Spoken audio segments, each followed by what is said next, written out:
Hey, what's going on, everybody? Welcome into our newly named podcast, Designed to Influence. Pop, great job on the name. I love it. I think it'll be a good indication of kind of what we're trying to do here. So, Designed to Influence podcast. Thank you all for joining us, hanging out as we go through Tony Dungy's book, Uncommon, and relate that to real life experience and also kind of talk through kind of what it means to us. And hopefully it can mean something for you as well in your life. But first, let's welcome in my co-host, my dad, Mr. Dave Doward. What is up, Pop? How you doing? Doing well. It's good to be with you on this chapter one of our new podcast. I'm excited to talk about this chapter, which is about character, with you today.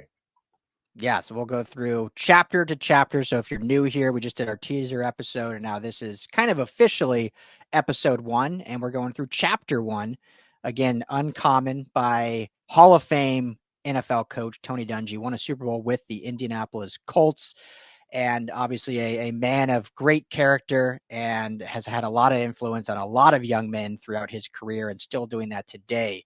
So it's a great book to go through, and we are going through chapter one, which is on character. So we're just going to jump right. Well, let's do this first, because I can't start a podcast jumping into it. Just what's new with you? It's good things going on in Colorado. How's the weather? How's mom? What's everything going on in a new in the Dyrud house? The weather's actually really nice. It's we've had good fall weather, 50s and 60s, sunny, so it feels a little crisp. But it's not hot by any means, and we've had blue skies, so that's good.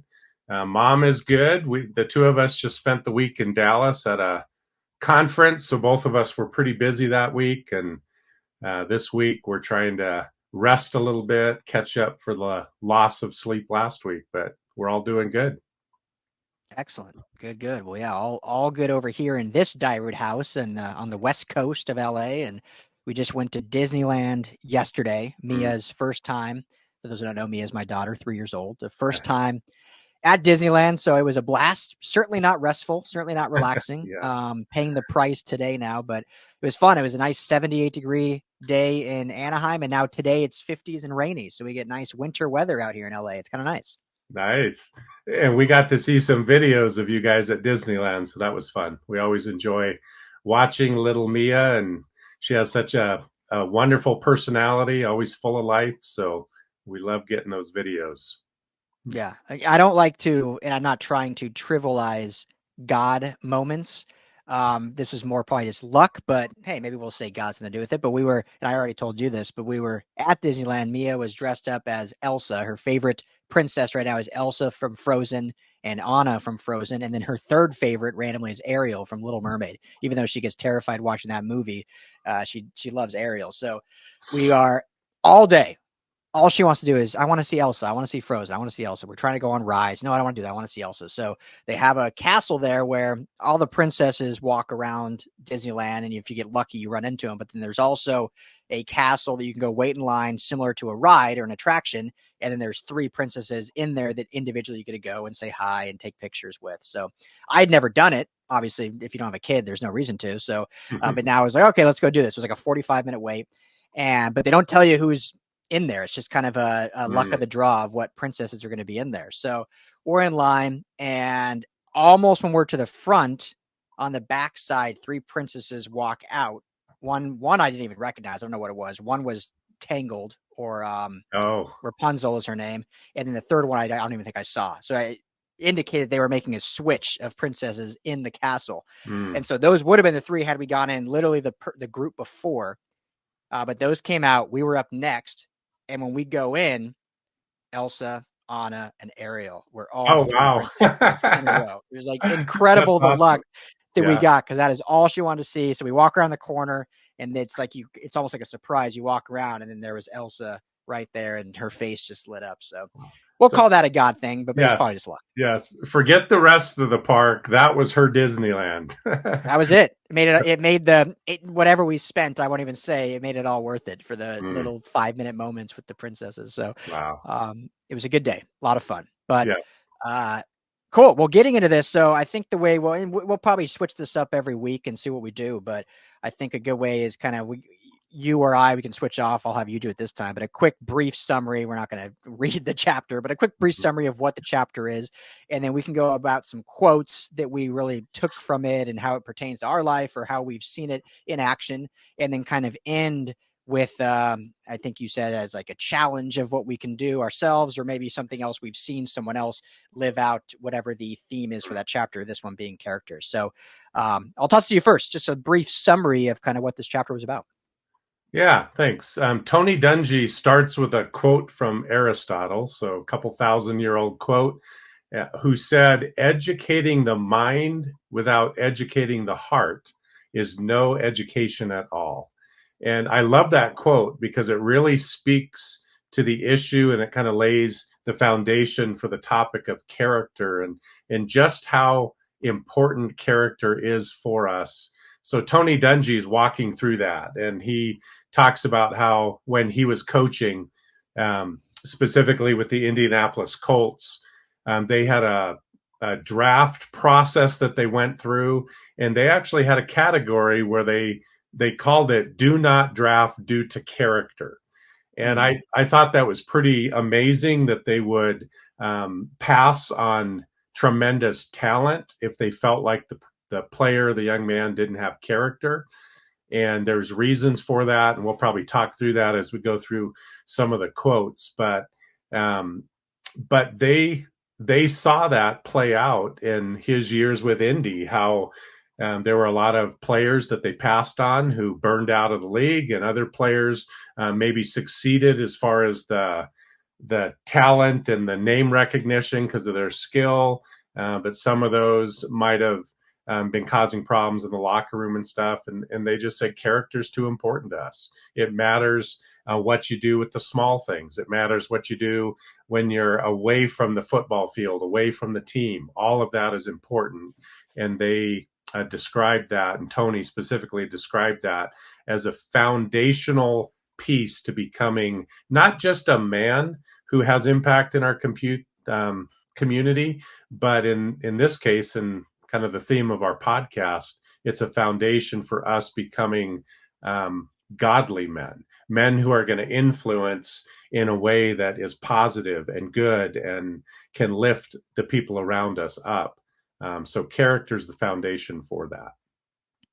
Yeah, and I love that too, about that approach to not only building a football team, but when you look at organizationally or just in business or work or life, kind of how you can build pieces if you're a business owner or a manager or whatever it may be, and choosing character over maybe other skill sets. And I don't want to say it's impossible, especially with God. Nothing's impossible, but I think skills and fundamentals can all be taught. Character is something that's really hard to be taught. Like, you either have it or you don't.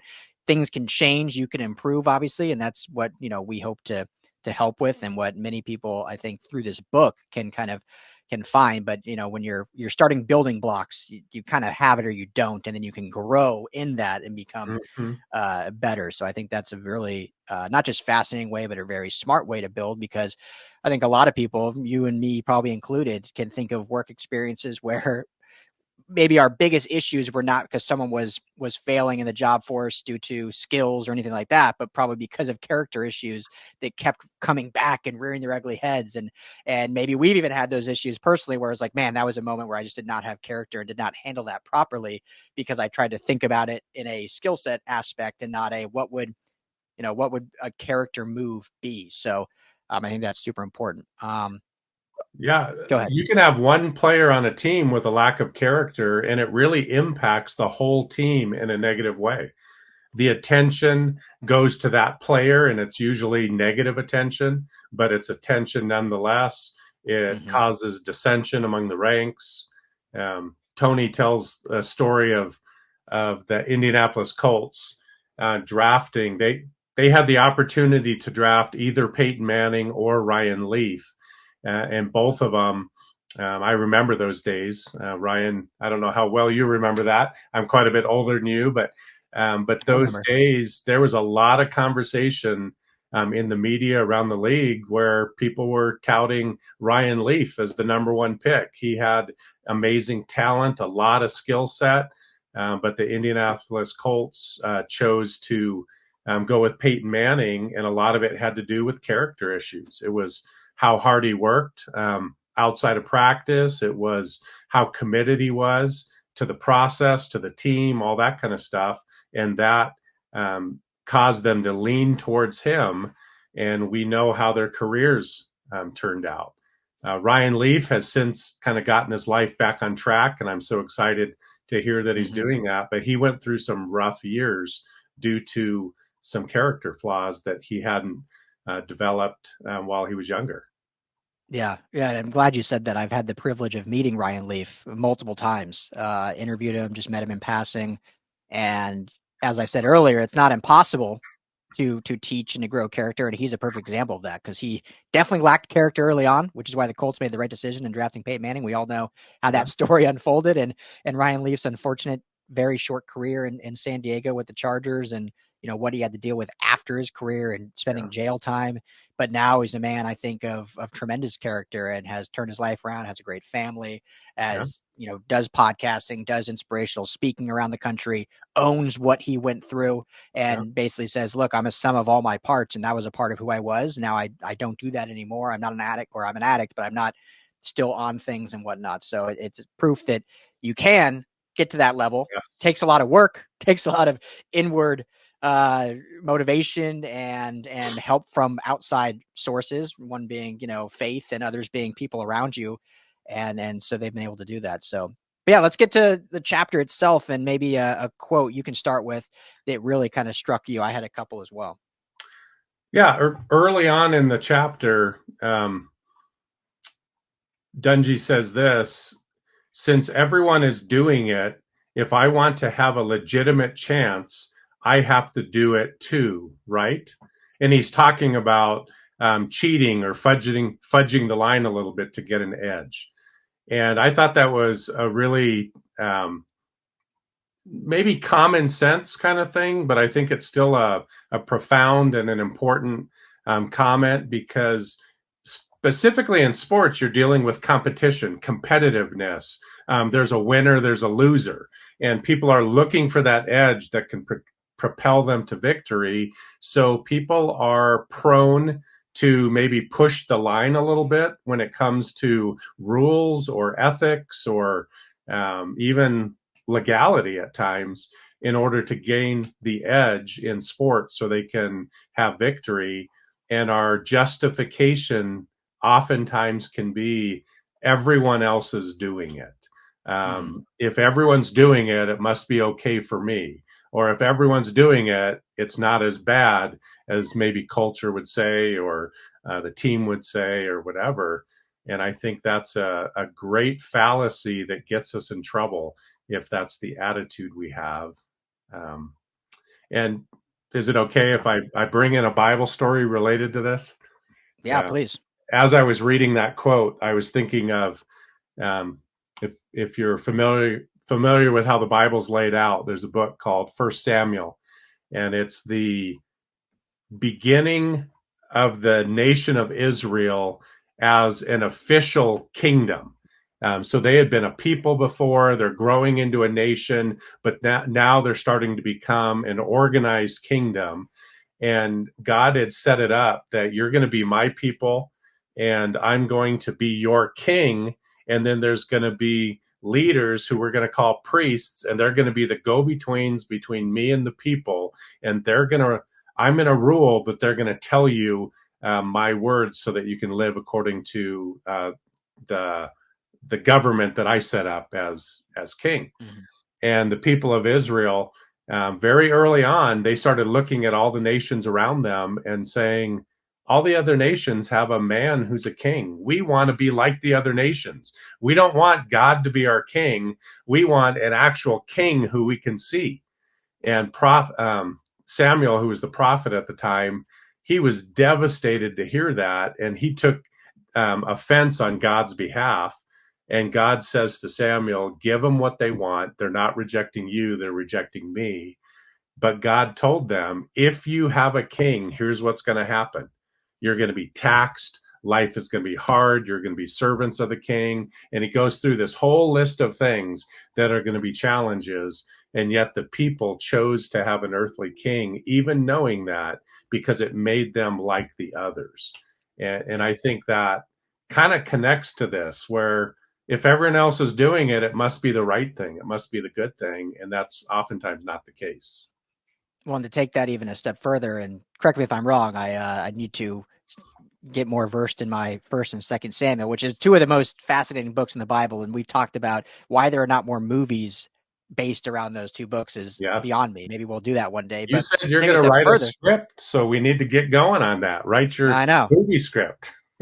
Yeah, just add it to my list of things Yeah. that I need to do. So, um, but to take it a step further, they not only wanted to be like everyone else and have a king, but they wanted to be like everyone else and have a good-looking king, a strong Yes. king that Yes. fit all the sums of the parts of what they thought a king should be. And they go and appoint King Saul, who measured all those, was a warrior, was a guy that when you look at this is a king, and yet he led them astray and not the right direction. They ended up down the line going not by choice, but ended up electing King David, who did not look the sum of all parts, was smaller, was frail, was the baby of this family and all this. And it just shows that God's telling you, like, you don't want to be like everyone else. Like there's a way to do things and it's your own path and not Yeah. the path that everyone else sets forward. Yeah, that's a great reminder. And in that story, God says, man judges people by what they see, but I judge people based on their heart. And that's a perfect example. The Israelites saw King Saul and said, he's the perfect king. Yep. God looked at David and said, no, David's the better king. Not perfect king because we're human, but David's Yeah. the better king. Yeah. And Yeah. you've related back to the Colts purely on physical skill set. I think Ryan Leaf was probably more physically empowering than Peyton Manning was, if you just look Yeah. at them. But obviously mentally and character wise, Peyton, blew him Yeah. away, and we know how his career went. So, Yeah. um, one quote that I liked, and it's a very simple one, and he's actually quoting Philip Brooks, who was an American clergyman in the 1800s, that he has in this chapter. And Yeah. it's over time, we create ourselves and build our character through the little acts we do. And I that struck with me because I think so many times, not just other people, me myself included, is it's like you Mm-hmm. need this big moment or this big event to kind of occur to kind of show like, look at this is who I, whether it's you're going to volunteer at a soup kitchen, or Thanksgiving's right around the corner. Do we go and deliver different bags? And those are all good. I'm not saying those are bad, but it's like you need these big events. And in reality, it's as simple as, okay, it means more than this, but just as an example, like, did you open the door for someone? Were you polite when at a restaurant maybe you weren't getting the best service? Did you help someone out that maybe needed help in the parking lot instead of Yeah. just ignoring them? Like, what did you do? These little steps, those are what build up and show your character, not just these big things that everyone recognizes you for, because those come a dime a dozen very rarely. And it's the little things over time that are the Yeah. stepping stones that kind of make you who you are as a man of character. Yeah. Two paragraphs down from the quote that you shared, he goes on to say that character is revealed in those big moments. And its lack of character is revealed, or character is revealed, but the character or lack of was there before the big event, I think is the point that he might be trying to make. The event doesn't make the character, the event reveals what's there. And this reminded me of your papa, my dad. I spent many years working for him while I was going through college and in my early married life. He was a commercial contractor most of his adult career. And one of the lessons I learned from him, he used to say, and he said it all different ways, but what he was basically saying is, you have the bid of what you're obligated to do when you take a job, but he would say that what I want us all to do is do more than the bid requires.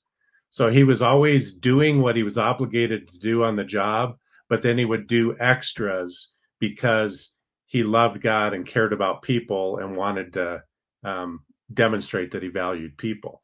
And I tried to adopt that in my own life, where I did construction for many years, even after I moved to Colorado as well. And I learned that lesson from my dad. And every job I did, I would try to do a little extra. Do what you're being paid to do, but then do more. And that was a character issue for my dad. And everyone who knew my dad loved him and trusted him and wanted to be around him. And I think part of it was because he had that kind of character.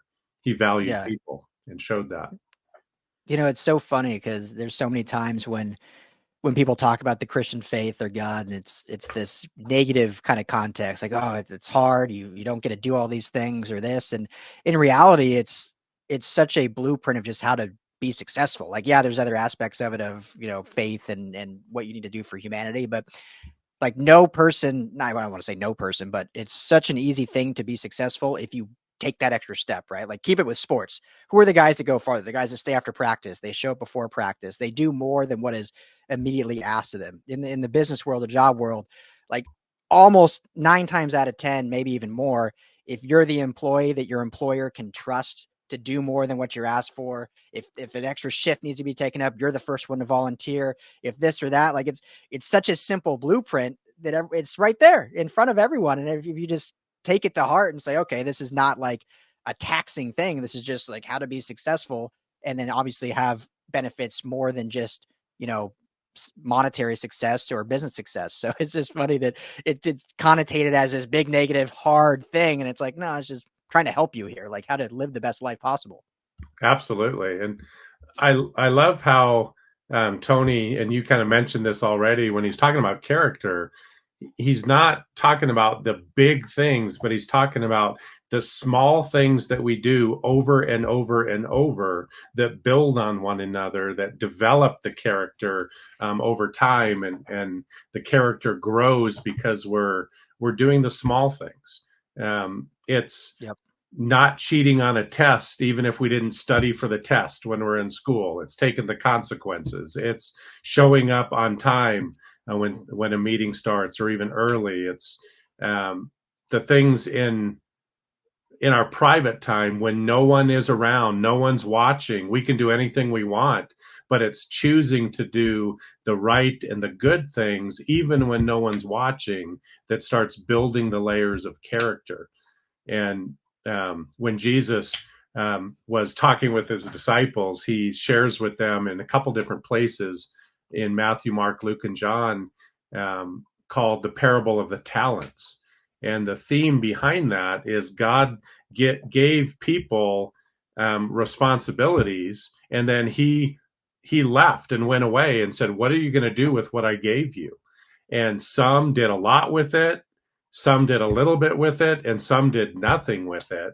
And when the master in the story, who represented God, came back and said, "What did you do with what I gave you?" They each had to give an account for what they had done. And it says at the end of one of the versions in Luke 18:19, it says that the one who had done a lot with it, he was given more. So he was faithful with what he was given. And because he was faithful, God gave him more to be faithful with. And I think that's a principle that when we do the small things that develop character, God steps in and he adds things to our plate that allows us to have more and more opportunity to demonstrate character. Yeah, I think the challenge that comes with that is at times, and this goes even beyond character, this can go into a bunch of different things, but at times it's almost, I don't want to say easier, but it's more it's easier to see the path to show character in tough times when life is not hard. Like not everyone reacts the right way, but sometimes it's like, okay, if I put faith, show character, I can get through this. And when everything's good and great, sometimes it's like it's not easy because you're just like, oh, everything's good. Like I don't need to like go above and beyond. I don't need to take Yeah, that extra step. I don't need to do those small things because everything's going the way it should be going. And so what you're saying and what this verse is saying is like, well, typically that's when the good things stop because yeah, you haven't displayed that you deserve more because you've displayed you're satisfied with that and you're not growing as a person and growing your character. So those are like almost the hard times. Is like when things are going well, what can you do to keep instilling greatness, keep instilling that lifestyle that you want to get better and better and better in terms of whether it's family integrity, whatever. and how do you not go back and revert and be acceptant of mediocrity, if you will? Yeah, that is a great question, and it's also a challenging question. And since I have quite a bit of gray hair, I've walked a little bit of life, and I hope I've learned some lessons. But some people who have mentored me and coached me over the years have taught me the lesson of thinking about where I want to be in the future. So, what do I want my family to look like 10 years from now? What do I want my business, or in my case, I am a leader in ministry. What do I want the ministry to look like? What do I want my team to look like? So I'm thinking down the road, this is this is the goal I'm shooting for. And then we kind of reverse engineer it and say, okay, if that's where I want to be in 10 years, what are the things I have to start doing right now to move me in that direction? So we start doing the small things right now that are leading us in the direction that we want to be 10 years from now. And things happen out of our control, and we can't do anything about that. But if we choose things, and I'm talking maybe a little bit more intangible things, like I can't determine if my business is a success or not. The economy could collapse and I could lose my business. But if I determine I want my business to be a business that is known to have integrity, I want my employees to be known as employees that work hard, respect one another, honor each other, live good lives outside of work. So they're contributing to the flourishing of the community around them. Those are things that I can work towards regardless of what happens in the economy or in our country, politically, or whatever. So you start taking the little steps. What do I have to do today in order to get there? And most of those things start with me. I have Yep. to live it out in my life. I have to practice character in my life before I can teach character to others. I have to do the little things well. I have to do the little things right so that when I'm talking to someone about having character, they don't look at me and say, why would I have character? You don't have it. Yeah. You're my boss. You don't show character. Um, so so I think it helps to think down the road and Hmm. then start saying, what do I need to do today to get to where I want to be tomorrow? Yeah. Yeah. And that leads into my next quote, and we can just share one or two more. And towards the end of the chapter, Coach Dungy says that is how character is developed, by facing those decisions and choosing the right way over and over until it becomes second nature. It's just how you do things. So just Yeah. instilling that every day, every moment, every choice. Obviously, we're human. We're going to choose the wrong one every now and then. But if you do it over and over, the right one over and over, it's going to be easier to make that right choice down the line because you've Yeah. set up the groundwork. Yeah, absolutely. And I love how he adds in there, it'll become second nature. So at the beginning, we're having to think every time we do it. By the end, we don't think about it anymore. It's just who we are. It's what we do. Mm-hmm. So it does become second nature. I Yeah. used to have to really focus on doing this. Now I just do it Yeah. without even thinking about it. That's And that good. ties, when you look at football, that's what you want in a football player, right? When you don't have to think about the playbook because you've put in the work, it's just go out and play, go out Yeah, and do it. And so that's what it should be like building characters. It's who you are. Everyone yeah, should say, like, oh, Ryan's trying to be a good guy. Like, no, Ryan's a good guy. He's got yeah, good character. Like, that's just who you should be. yeah. Yeah, I think of players and coaches, a phrase I've heard many times, and you have as well. They talk about playing fast, and you only play fast when you no longer have to think about every step you're doing. Mm-hmm. Um, and you already brought that up. You know the playbook so well that now it's second nature. You're not thinking about it; you're reacting to the situation. And character is very similar to that as well. We're not thinking about making the right decision and trying to process what is the right decision. We just make the decision. And Mm-hmm. it is made out of character, but we didn't really think about it because we're making a decision based on who we are as a person. Yeah, exactly. It's just decisive, right? That's the subroot of decision, just a decisive action that you're taking. Yeah. Yeah. Did you have one more quote, or did we hit all the quotes that we wanted to talk about? Yeah, I did have one more, and we've kind of talked around it, but I think it's worth reading.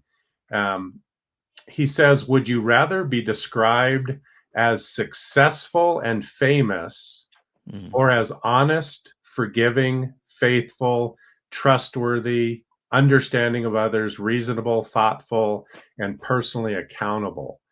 And that really is a decision that we have to make, because if our goal in life is to be famous, if our goal in life is to be successful, then we will make decisions that don't always demonstrate good character, because our goal is to have name recognition. But if mm. our goal is to be honest and forgiving and all the different things that Tony mentioned in that quote, then that's going to impact our decisions too. I'd rather be honest than rich. So I'm going to make a decision, even though it costs me money, because my goal is to be honest. My goal is not to be wealthy. Our goals determine the steps that we're going to take in life. And our goal directly impacts our character. So I thought that was something worth really pondering and thinking about.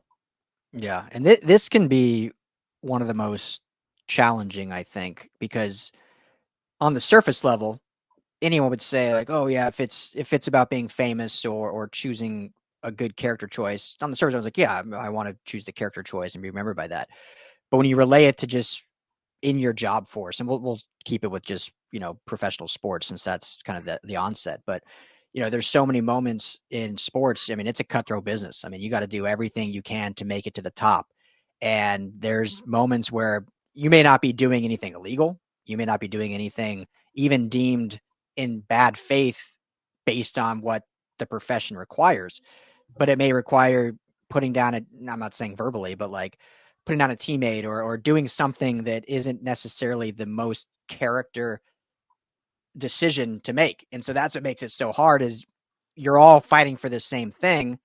How do you, and that's, I don't know if it's a question for you because there's really no correct approach in a sense, but like, how do you decipher between, okay, well, I want to make it to here because this is my dream. This is what we're all here striving for.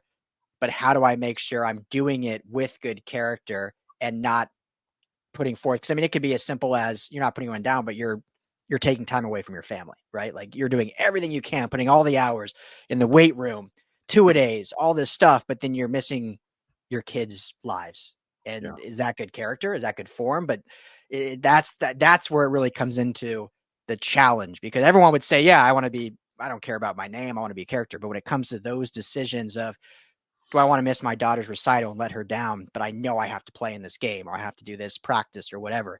That's where I think the challenge is going to be. And that's where it just takes, you know, doing the little things early on. So then those moments, it's just an easy decision. Yeah, I think there's several things related to what you were talking about that are important. One of them, I think, is um, are we doing our job that we have to do and missing things that are connected to our family? And if that's the case, you just have to miss it because it's part of your job. Um, my hours were this time, and if I couldn't get off, I had to miss things. I tried to be at everything I could of you and Garrett and Julie's stuff, but there were things I had to miss. Where I think it comes into play as character relates is when we're so focused on advancing that we start putting in extra hours beyond what we have to put in order to move forward in our career, and we're electing to miss things so that we can advance. A single mom can't miss her job or she doesn't put food on the table. So Mm-hmm. she's going to miss stuff that her kids are a part of because she's a single mom and that's her only source of income. So I think a piece that comes into play is, am I choosing to put my work above my family, or am I doing my responsibility, which I need to do to demonstrate integrity and character? So there is a difference there. And Mhm. another thing that think comes in play, and this is where I love knowing that there is a God who's working on our behalf. He set in motion in the Old Testament when the Israelites were first becoming a nation. He set in motion this principle that he called the Sabbath principle.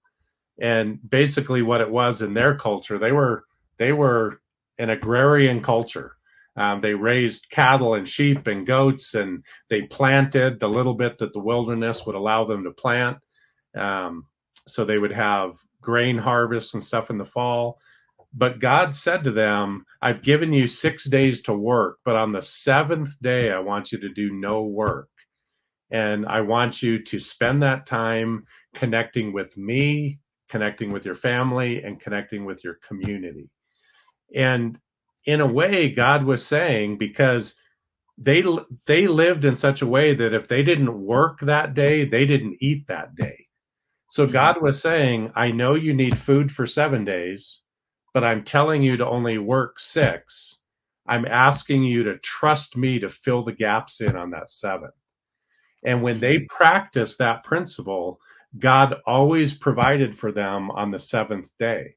And where that applies to us is God has the opportunity to put in people's hearts favor towards us because of how we live and work and act, even if we're not keeping up with our competitors or keeping up with our coworkers in such a way that we're measuring minute by minute and the same kind of production. If we're honoring God and saying, I'm going to work when I'm being paid to work, but I'm going to spend time with family and with you when I'm off, and I'm going to trust that you are going to give me the favor that I need.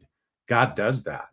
And I have Mhm. a friend who advanced up to one of the top positions in one of the biggest um, cable and internet companies in our nation.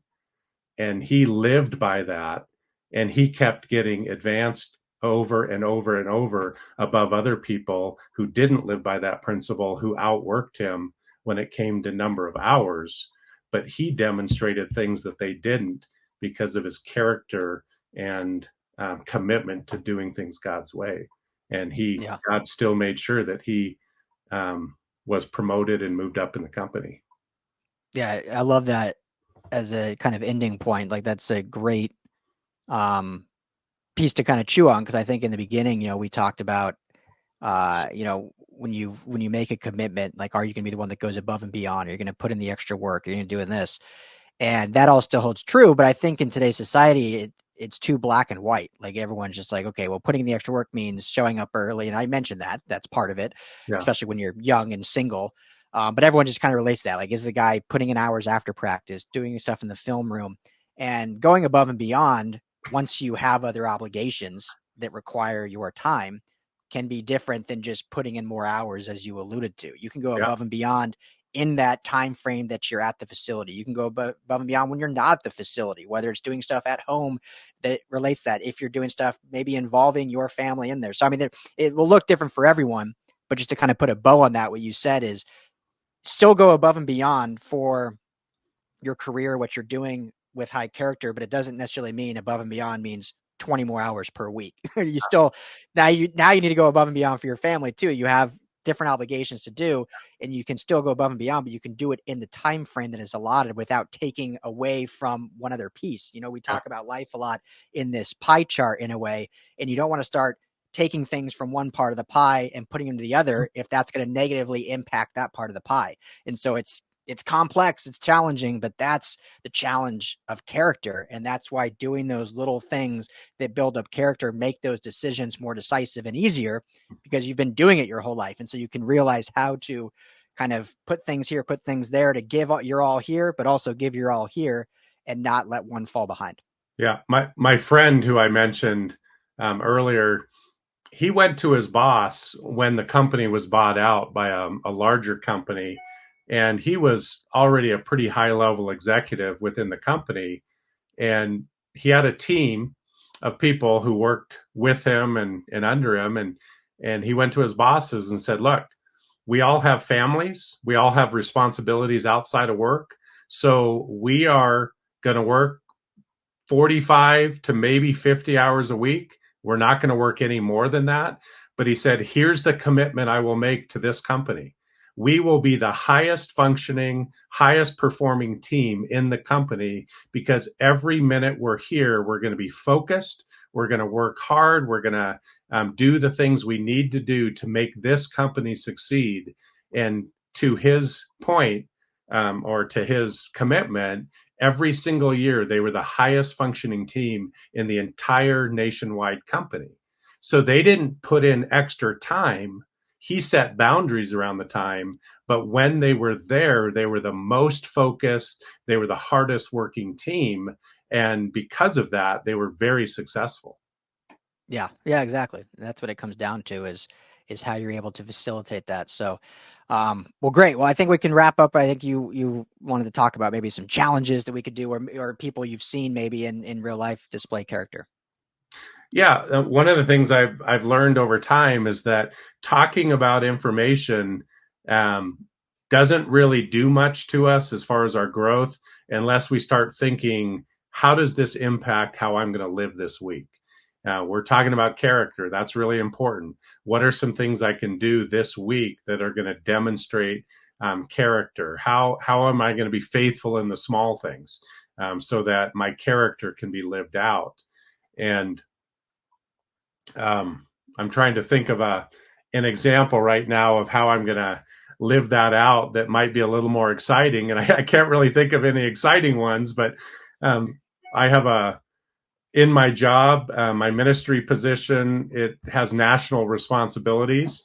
And that means there's people all over the country that I need to connect with, and spent all last week out of town at a conference. So I've got a lot of little connecting points I need to make. And I'm not always as efficient with my time as I need to be. Sometimes I'm easily distracted. So I'll read a quote and all of a sudden it takes me down a tangent of working on a different project.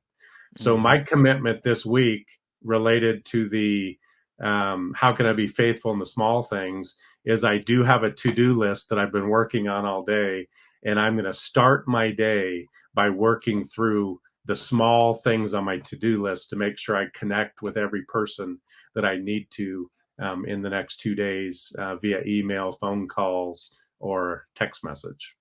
So not There very you go. glamorous, but it's important.